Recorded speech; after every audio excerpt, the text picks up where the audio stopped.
Good morning, evening, afternoon, everyone. My name is Mark. And I'm Zoe. And we are the Board Adventurers. And we are late to the game. Late to the game for one of the biggest adventures that we have overtaken these past 5 years.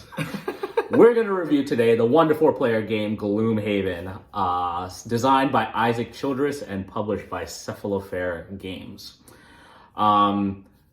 There's a lot in Gloomhaven. There's a lot of pieces, a lot of rules, and we're going to try to condense it, if we can, into this one review. So to begin with, it is a co-op game, and you're going to be starting off with a scenario. So typically each round you're going to have a scenario book, and it'll tell you to pull out these tiles from the box. They'll have these hexes, and you're going to set up the board per the scenario. In the beginning of the game, you're going to have 6 different characters available to you at the beginning of the game. You're going to have a brute, a tinkerer, a spell weaver, a scoundrel, a mind thief, and a cragheart. And they play semi-differently based on who you have. So, for example, I'm just going to take the mind thief here.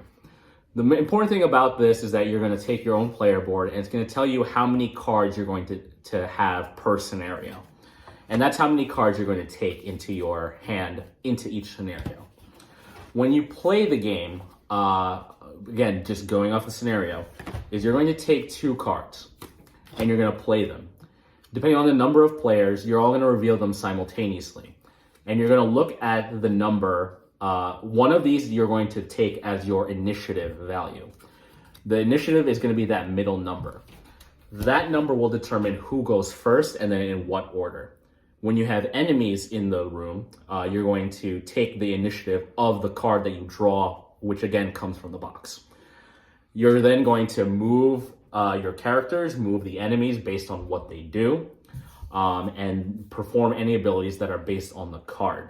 Now, for people, to simplify, you can do the ability. So when you're doing your own ability, you're going to take the top ability of one and then the bottom ability of another. And you can flip them. So you don't have to take the top of the initiative. You could also take the bottom, but just note that you have to take the top of the other card. As a side note, you can also decide, instead of doing the action at the top, you can just attack for 2. And instead of doing the action for the bottom, you can move 2. All right, that's an option that you can take. Then you're gonna play the scenario out, playing in rounds. So every time you play 2 cards from your hand, you're going to be putting them into discard. At the end, when you get to the point where you have no cards left in your hand, you can do one of 2 things. You can short rest, meaning you can take all the cards back into your hand, randomly take one and lose it, meaning that it's no longer in your hand to play. Or you can long rest, meaning that you have an initiative of 99, and then you can take any card freely from your hand, one that you don't want to take, and then discard that. And then that becomes the card that will be discarded. Then you can use this on your next turn, right? You'll play the scenario out, and then to a win or lose condition. Most of the time, it's defeating all the enemies. Sometimes it's getting it to a certain point on the board. Maybe you're fighting a boss. Then you'll resolve that scenario. You'll be able to then get experience and coins based on that scenario condition. You can then use those experience and points to upgrade your cards. So at the top there, it'll tell you the level of the card. At some point, you'll get experience to go up to level 2 or even up to level 9. Then any coins you get after the scenario, you get to go back to Gloomhaven, which is like the town in this game. You can then use those to buy certain items. You can donate to the church, which will, give you more, more prosperity, and prosperity is part of the condition after the scenario. And then you can keep playing through the book, and then you can play to wherever you want to end. That's really the very basic way of playing Gloomhaven. There are so many different rules we have not mentioned. But yeah, what do you think? So Gloomhaven is a game that I really enjoy. And just for context purposes, we've been playing Gloomhaven for a fairly long time. Fairly long. I've been playing Gloomhaven before I really got into board games. It was like pre-pandemic. And you brought it over and needed some the people to play it and you introduced it to me. So at the time that I played Gloomhaven, it was the heaviest game I've ever played. And it was very overwhelming, kind of learning the game and the rule set, but also very rewarding because I didn't know board games at that time when I played it. And I was like, oh, this is a full-blown RPG as a board game. Right. And I was like, this is really cool. There's leveling up. It's a fantasy world. That you get in gold and experience that goes from round to round, and you're using that to do certain things. The cards that you get is kind of changes based off of where you are in that character's specific journey. You battle in different creatures each game. Right. It's the bosses are different. The map is different. I was like, this is like someone decided I'm gonna make an RPG as a game and really go as hard as they can possibly go and really stuck the landing on that kind of goal. Right. That's what I was thinking when I first played it, and I didn't know dungeon crawling games were like a thing at that time. But that kind of still holds true when I think of this game as a game that kind of they really had a lot of ambition in terms of what they were trying to achieve with what this game is and what it makes you feel and what it accomplishes, and really landed a lot of the things that they went out to do, to the point where any con that I have with this game, and I do have some cons, is offset by what they achieve with this game. So it's kind of a game that I hold in really high regard. Right. What do you think of the game? I enjoy this game a lot. I give a lot of respect to this game because this is the game that got me through the pandemic. Yeah. So we have a friend group that had this game originally. We were slowly trying to make our way through it. And then during the pandemic, when they had that Kickstarter for Frosthaven, I ended up getting Gloomhaven and playing a solo campaign. I ended up finishing that campaign about a month ago. So it took about 4 years to finish Gloomhaven. It's a long game, so that's commendable that you finished it. Yeah. It is, it's pretty wild, like how much content they have in this one box. Yeah. And it's a big box, but there's just so much, almost like story that Isaac Childers injected into this game. And then kind of like the way a lot of the pieces interact. Like I won't try to spoil it too much for you, but each board has its own like story, or each scenario gives you like almost like a backstory, and then each of the different characters just functions so well and so differently.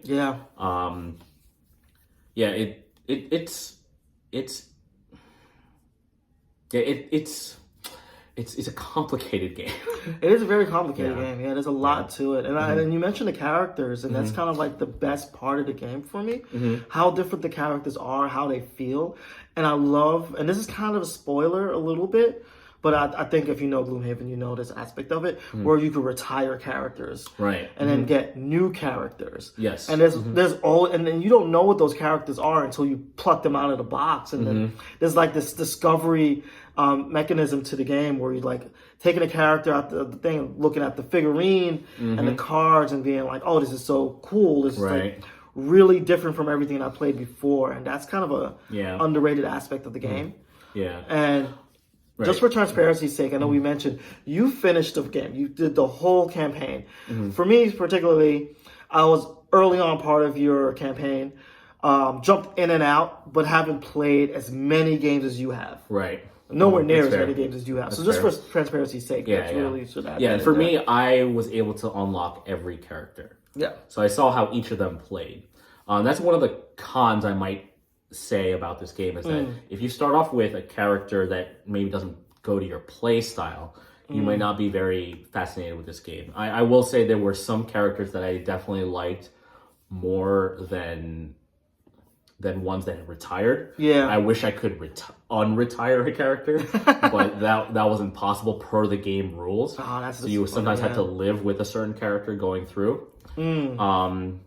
And then I guess if I'm dealing to cons right now is I find it very difficult when I have to do the characters that have less cards to deal with during the scenario, because you'll end up with less turns during the game. Yeah. And sometimes they mitigate that in certain ways, but I've noticed the ones that have like less than 10 cards are like they're more powerful, but they're kind of like almost like glass cannons. Yeah. And that's not my playstyle specifically, but I like the ones that are a little beefier, that have, you know, ability to, you know, last in like endurance wise, as opposed to just like run and gun. But yeah, like this game has a lot of content in it. We haven't even gotten into like special effects. Yeah. So like you have poisons, you have immobilizes. These are effects that you get during the scenario that happen to enemies, or enemies do it to you. We have like certain, you know, like you'll learn it as the plot line goes. But there's an overarching kind of plot line that like tethers everything together. And like you'll get very interested in kind of like the overall plot line, maybe about 5 to 6 scenarios in. It starts to build it out for you as to what's happening in the game. Yeah. And you mentioned a con before, and I have a con as well for this game. I guess this is the most common con. So if you've watched reviews of Gloomhaven or read opinions about the game, this isn't going to be your first time hearing this, but the game is, for as ambitious as this game is overwhelmingly huge. The box is humongous with a ton of pieces, which means the setup and takedown of this game is just kind of ridiculous. Yeah, like it's overwhelming. Yeah, I can attest to that. So my wife and I had a small apartment in New York City when the pandemic hit, and I would set this up on one of the side tables. I had set up with 2 characters set up to go, and then I eventually got to the point where I had unlocked 2 additional. So I was playing with 4 characters over like a board. I would set it up for days at a time. And having to clear it whenever we needed it for something, and then putting it back out, it took a while. It took about like half an hour possibly to set up. We've played games with a bunch of people where we've gone through a scenario, and it's kind of like we enjoyed that scenario, and it's kind of like, should we go to the next one? And it was like, I don't want to take this down and put up another scenario. It was like, let's call it. Which is kind of unfortunate for this kind of game, which really is asking you to invest a lot of time into it, that it's kind of hindered by the setup and takedown of this game. Now, they've mitigated that for future versions of this game, like Jaws of the Line and Frosthaven. Yes, Frosthaven gives you a booklet now, or you can get a booklet, that will have the boards, you know, already on paper, and you can use those and slide them into each other, which, you know, eases player time. Player setup. Yeah. Yeah. Which that's really the only really big con I have for the game, which is not a con. It's a common con for this game. I did want to discuss a little bit of how the co-op works in this game. It's every character is so unique, and because everyone is card playing, and you can't see other people's cards, there's not really a lot of quarterback in this game. Right. There can be, but it's mitigated by just having those cards. You can ask someone, it's like, hey, can you do something like this? But you can't. Yeah. Right. So you can't say like what your initiative value is or how you intend to like. I can't say I'm going to, defeat that enemy with this amount of power. Yeah, so you have a lot of autonomy over your own actions. So if you're a player who's really worried about quarterbacking, not really going to see a ton of that in this game. Yeah, I don't think so either. But there's going to be a ton of AP in this game, especially the first couple playthroughs. And when it's just kind of like you don't think you have like a big deck. But then you got to choose 2 cards to play, and you're looking at all these cards and going like, man, I don't know what I'm doing. I know, so for our group, one thing we tried to do to mitigate that is that a lot of times when you have your 2 cards that you play, you choose one for your initiative, but you have to choose that prior to when you reveal them. So what we've done is any card that's on the left side of your board is what's your initiative value. So you could, like, if you're trying to go later in the round, you could put your, card, on your left side. And we do it that way just to like say like, okay, now I don't have to ask you what your initiative is. Yeah, which is helpful for learning the game. But that's a slight con for learning it. But once you kind of get into it, it's a great part of the game. Yeah. How versatile your like limited cards are. Yeah. Which is something I really enjoy. But yeah, in terms of play, skip, or buy, where are you with Gloomhaven? This is a massive game. Yeah. This game is expensive. It is massive. It is overwhelming for one person, I think, to just have on their own. I would still be a buy.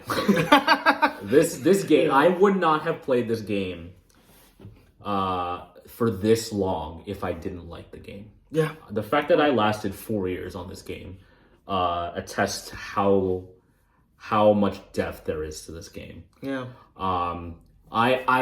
I would say buy, but I am on the lean. I'm on that line of buy and play because I know this isn't everyone's cup of tea. This won't be like someone that hates heavy a lot of time wasting. If you play this first scenario and you're just learning with all new players, this could possibly take 4 or 5 hours with just setup and then having to go through that rule book. Find someone that knows this game. Find someone that can teach you this game in the very basic sense, set it up for you, and just have you run through it.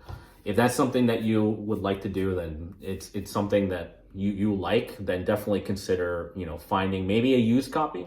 Like I know a lot of people with Frosthaven now try to get rid of their Gloomhaven boxes. But to me, this is such a good game. I know why this is a #1 game on Board Game, was a #1 game on Board Game Geek, and I think it deserves to be at that spot because it's a great game. Yeah. Nice. What do you think? For me, I am a straight play. Yeah. I think so. I think if you're a board gamer, this is a game that you have to play. But it's a huge cost investment. This is not a cheap game at all. It's a huge game, so you have to make sure you have the space to just even store it and to take down and set up. It's just a lot of investment in terms of time, space, and money to play this game. So you really have to know what you're getting yourself into just to buy it. So this is why I said play. No, it's fair. I think most people should take more your advice for just play it to see if you like it. Yeah. Because this game is hella expensive. It's up there, and it's a game that I enjoy. And the reason why I don't own it is because I can't store it. There's nowhere for me to store it. It's just too huge. It's too big. Yeah. And just the time investment just to set up and take down. And they're trying to mitigate that. Like Jaws of the Lion really is quick setup. Play it easily. That's a good point. If you're trying to start considering if you want to see what Gloomhaven is like, I think Jaws of the Lion would be a great starting point. And there's also the Gloomhaven game. Oh yeah, you have the app Switch too. That's a possibility. Yeah, which I haven't played yet, but it's actually not a reviewing it. We played it a couple Gloomhaven recently. I'm gonna download the app and see if I can finish the app. Yeah, some of our friends that play the Gloomhaven app really enjoy it. Yeah, I think for me, I personally love seeing it on a table. I don't like playing like apps like that. Yeah, makes sense. So I will gladly take the time to set up a game if it looks epic on the board. Yeah. But at the very least, I think this is a game that really should play. It is one of the best co-op games out there. Yeah. And for a lot of people, this is the best game that's out there. So definitely give this a play. All right. Cool. Well, that is our late to the game review of Gloomhaven. I'm Zoe. I'm Mark. See you on the next adventure.